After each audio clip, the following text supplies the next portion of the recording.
Assalamualaikum warahmatullahi wabarakatuh. Salam sejahtera, bagaimana anak-anak semuanya? Mudah-mudahan tetap sehat, tetap semangat, dan selalu menjaga kondisi. Jangan lupa, jika ingin bepergian, gunakan masker dan selalu mencuci tangan di air yang mengalir. Anak-anak semuanya, sebelum kita mulai pembelajaran pada pertemuan kali ini, marilah kita berdoa terlebih dahulu sesuai agama dan percaya masing-masing.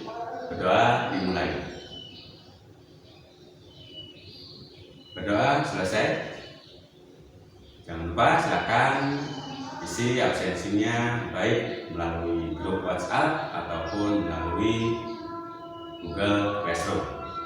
Anak-anak semuanya, di samping ini merupakan tanaman obat yang biasa ditanam di sekitar pekarangan. Tanaman tersebut selain untuk keindahan juga dapat bermanfaat untuk kesehatan. Pernahkah kamu mendengar istilah apotek hidup atau tanaman obat keluarga atau dikenal dengan istilah toga? Nah, apotek hidup atau toga ini adalah kegiatan budidaya tanaman obat di halaman rumah ataupun di pekarangan sebagai antisipasi pencegahan maupun pengobatan secara mandiri menggunakan tanaman obat yang ada. Budidaya tanaman obat dari hari ke hari makin berkembang seiring dengan kesadaran penggunaan obat alternatif dari bahan alam atau herbal. Dimana spesies ini tumbuhan di Indonesia sendiri kurang lebih sekitar 30.000. Sebagian besar merupakan adalah tumbuhan obat. Hal inilah yang merupakan anugerah Tuhan yang Maha Esa yang patut kita syukuri. Anak-anak semuanya, untuk pertemuan kali ini kita akan membahas tentang materi yang ada pada bab 3, yaitu budidaya tanaman obat, yang mana pokok bahasan yang akan kita pelajari adalah yang pertama yaitu tentang jenis-jenis tanaman obat, kemudian yang kedua tentang sarana produksi dan tahapan budidaya tanaman obat, kemudian yang ketiga contoh-contoh tentang tahapan budidaya tanaman obat, dan yang keempat alternatif media tanaman obat. Baiklah anak-anak semuanya, silakan disimak materinya baik-baik, mudah-mudahan bisa dimengerti dan dipahami.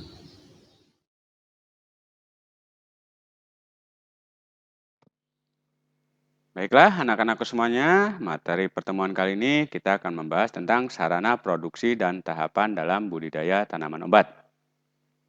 Secara umum, tahapan budidaya tanaman obat hampir sama dengan tahapan budidaya tanaman sayuran. Tahapan budidaya yang baik ini menentukan kualitas daripada tanaman obat. Berikut dijelaskan sarana produksi dan tahapan budidaya tanaman obat. Yang pertama, sarana produksi budidaya tanaman obatnya. Setiap jenis tanaman ini membutuhkan kondisi tanah tertentu untuk dapat tumbuh dengan baik. Tanaman obat tidak harus ditanam di kebun atau pekarangan, namun dapat juga ditanam di polybag atau pot. Kemudian, berikut ini adalah bahan-bahan dan alat untuk budidaya tanaman obat sesuai dengan tempat membudidayakannya. Bahannya, yang pertama yaitu berupa benih atau bibit tanaman obat, di mana benih tanaman obat dapat berupa biji untuk pembibitan secara generatif dan berupa stek, bisa berupa sambung, okulasi, rimpang, dan tunas. Kemudian yang kedua yaitu berupa pupuk. Hampir semua tanaman ini memerlukan yang namanya pupuk, di mana pupuk ini digunakan untuk tanaman obat yang dianjurkan dari bahan alami. Contohnya berupa pupuk kandang atau berupa kompos.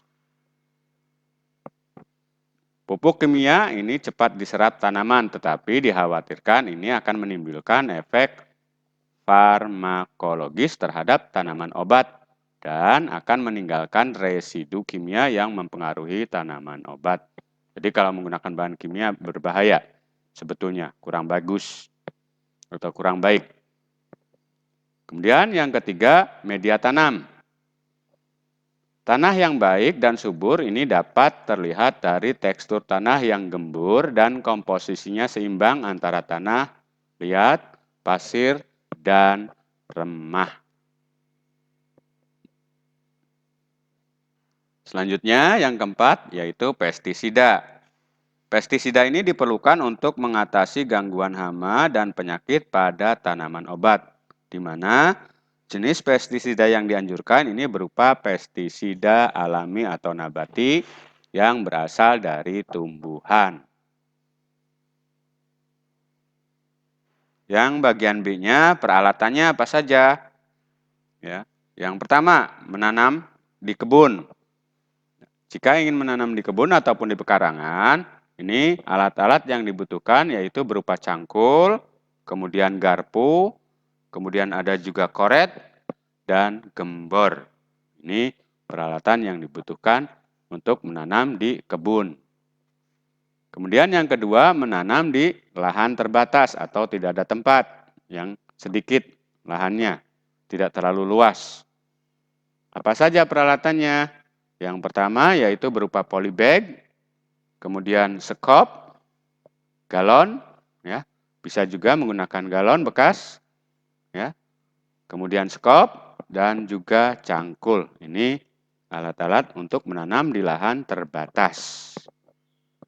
Yang kedua, teknik budidaya daripada tanaman obat. Berikut beberapa hal yang perlu diperhatikan dalam budidaya tanaman obat agar memperoleh hasil yang maksimal.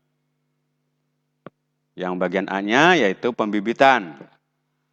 Dalam pembibitan ini yang pertama yaitu perbanyakan generatif. Artinya apa? Perbanyakan generatif ini tanaman dilakukan dengan biji, di mana biji dapat disemai di polybag atau juga bisa menggunakan bak persemaian.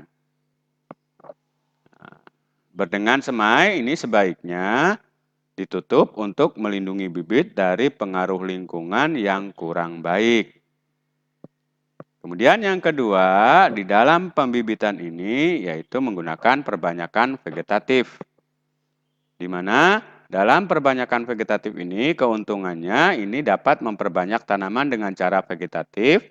Ini dapat memperoleh hasil yang sama dengan tanaman induk dan membutuhkan waktu produksi yang lebih pendek atau lebih singkat.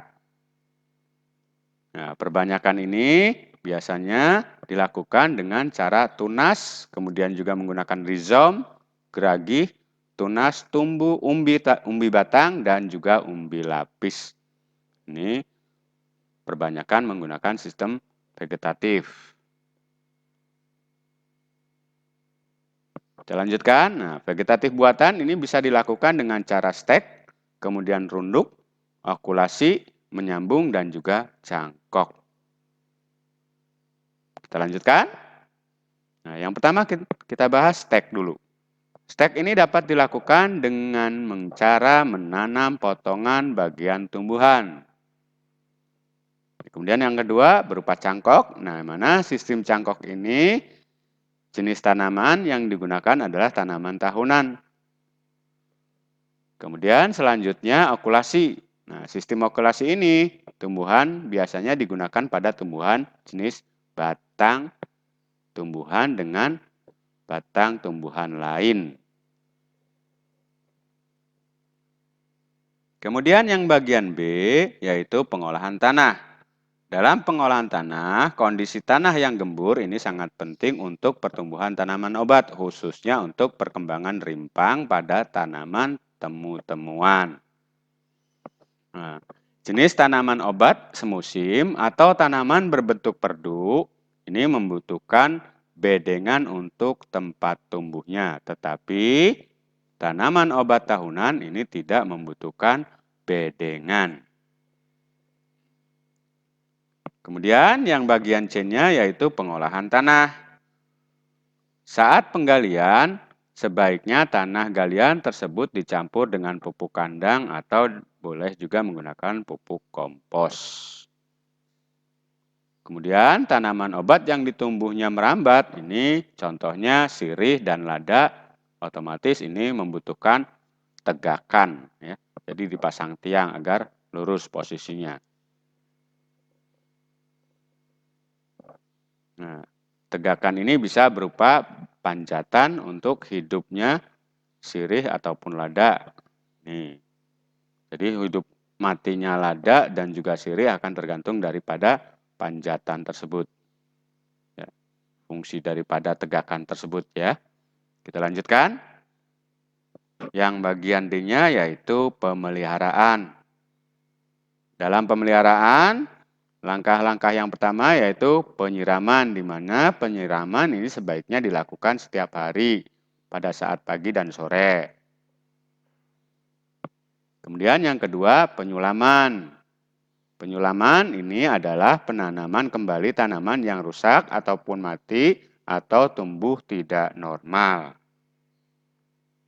Kemudian yang ketiga, pemupukan, di mana dalam pemupukan ini penggunaan pupuk anorganik dikhawatirkan dapat menimbulkan pengaruh kurang baik bagi senyawa ataupun kandungan berkhasiat obat pada tanaman obat.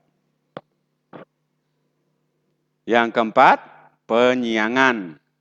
Penyiangan gulma ini harus dilakukan agar tidak ada kompetisi antara tanaman budidaya dan gulma dalam mendapatkan hara dan cahaya matahari. Yang kelima, pembubunan. Pembubunan ini dilakukan dengan tujuan untuk memperkukuh tanaman, menutup bagian tanaman di dalam tanah seperti rimpang, umbi atau akar, serta memperbaiki aerasi tanah. Ini fungsi pembubunan. Kemudian yang terakhir, yang keenam, yaitu pengendalian OPT atau organisme pengganggu tanaman. Pengendalian mekanisme ini dilakukan dengan cara menangkap OPT dan membuang bagian tanaman yang terserang penyakit. Yang selanjutnya, yang E, pada musim panen ataupun pasca panen. Cara penanganan setiap jenis tanaman obat tentu berbeda pada saat panen ataupun pasca panen. Umumnya, umur panen dan bagian yang akan dipanen juga ini akan otomatis mempengaruhi cara panen dan juga pengelolaan pasca panennya. Yang pertama, kita mulai dari daunnya dulu panennya. Nah, pemanenan daun tanaman obat ini harus dilakukan dengan hati-hati karena daun berstruktur ini lunak sehingga mudah rusak. Ini jadi harus hati-hati kalau untuk daun. Nah, umur petik daun tiap tanaman juga berbeda. Ada yang dipanen saat daun masih muda, contohnya daun kumis kucing dan juga daun teh. Namun ada juga yang sudah tua, ya. Contohnya apa? Contohnya sirih dan mint. Ini jenis dua daun yang berbeda. Mint, sirih itu untuk daun yang dipanen pada saat sudah tua. Sementara kalau kumis kucing dan teh ini daunnya masih muda. Kita lanjutkan. Yang kedua yaitu rimpang. Rimpang ini dapat dipanen pada umur 8 sampai 12 bulan. Setelah dipanen, rimpang dibersihkan terlebih dahulu dari kotoran, benda asing, serta rimpang busuk. Kemudian selanjutnya rimpang disortir berdasarkan umur dan ukuran rimpang. Yang ketiga, biji. Panen bijinya. Nah, untuk biji ini banyak mengandung tepung, protein, serta minyak. Kadar air biji juga berbeda tergantung pada umur panen tanaman obat tersebut. Makin rendah kadar airnya, sebaiknya hindari tempat lembab untuk penyimpanan. Kemudian yang selanjutnya yaitu akar. Nah, akar yang mengandung banyak air, pengeringannya dilakukan secara perlahan-lahan untuk menghindari pembusukan dan fermentasi. Itulah materi pada pertemuan pada bab 3 ini.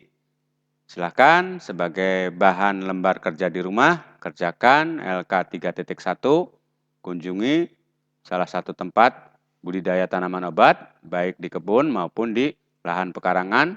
Kemudian amati, setelah diamati, wawancara dengan petani, usahakan buat videonya ya, agar nanti hasilnya bisa diserahkan ke guru, kemudian bisa melalui WhatsApp ataupun melalui Google Classroom-nya.